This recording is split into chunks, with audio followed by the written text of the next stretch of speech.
We live in a fast-paced world. Consider the way things used to be. If you wanted food, you'd probably have to go out and kill it, and then clean it, and then cut wood, and then build a fire just to cook it. Or you'd have to plant a seed, and you'd have to wait for it to grow.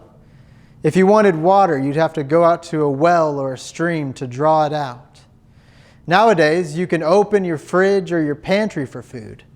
And if you want to cook something, you can simply throw it in the oven or in the microwave, or even order it on Uber Eats and have it brought to you with minimal effort. You can turn your faucet on and have instant access to fresh and clean water.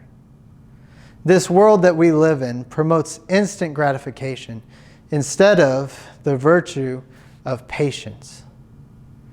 Patience is a virtue. This is a quote that we all know. And most of us, at some point in our life, have repeated it. And it's true, patience is a virtue, just like confidence or honesty or courage or loyalty or compassion. You see these virtues on full display in the world around you, and they're evident in your day-to-day interactions, and they're even portrayed in novels and in movies. But you'd be hard-pressed to find a movie exhibiting the virtue of patience. Patience isn't always evident. What is evident is when someone is being impatient. The driver's honking in traffic or grumbling customers in a slow-moving line. Patience is something we have to work on, and we need to be patient with one another. Paul says patience exhibited to one another is a way that we can show love to one another. In 1 Corinthians 13:4, he says, "Love is patient and kind." We can't promote love when we're rushing people to meet our timelines and our schedules. And chances are there's been times in your life when others have required patience in their dealings with you. And if you look back, I'm sure you're thankful for those times. But you know who else we should be patient with? God. I can guarantee you He's been exceedingly patient with you. And we're told the two greatest commandments are to love the Lord your God with all your heart, with all your soul, with all your mind, with all your strength. And the second is this: love your neighbor as yourself. And there's no greater commandment than these. So part of exhibiting our love for God is being patient with Him as well. Psalms 40, verses 1 through 3 says, "I waited patiently for the Lord, and He inclined to me and heard my cry. He drew me up out of the pit of destruction, out of the miry bog, and He set my feet upon a rock, making my steps secure. And He put a new song in my mouth, the song of praise to our God." Sometimes the answer to your prayers may require you to be patient. Seems like so many people pray for rain and they get upset whenever it's a sunny day out. You know, God may not respond when we want Him to, or in the timetable we've set aside for Him. But whenever God does answer prayer, you can be sure that it's always 100% right on time.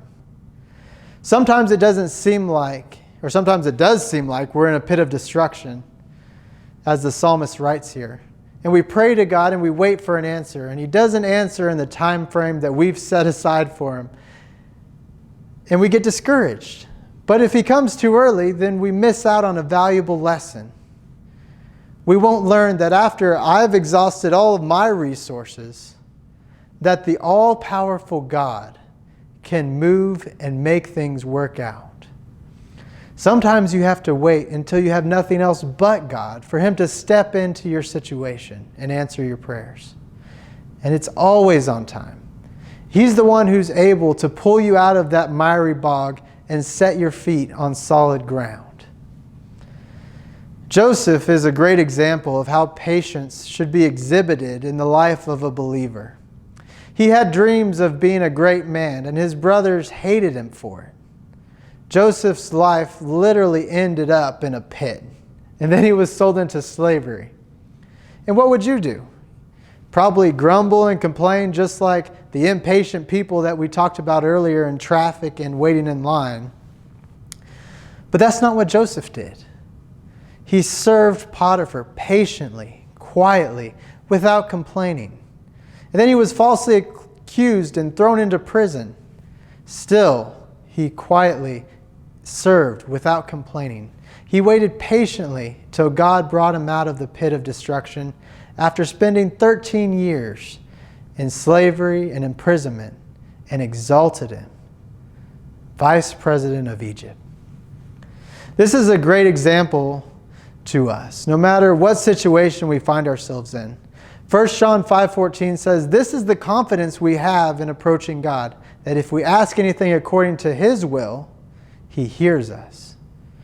Just because God hears us does not mean that the answer is yes. The answer could be no. One thing we do know, no matter what the answer, we need to seek for things to be done according to His will and wait patiently, rather than taking matters into our own hands because you haven't received the answer in your predetermined time. I want to leave you with one more verse. Isaiah 40, verse 31. Those who wait on the Lord will gain new strength. They will mount up with wings like eagles. They will run and not get tired. They will walk and not become weary.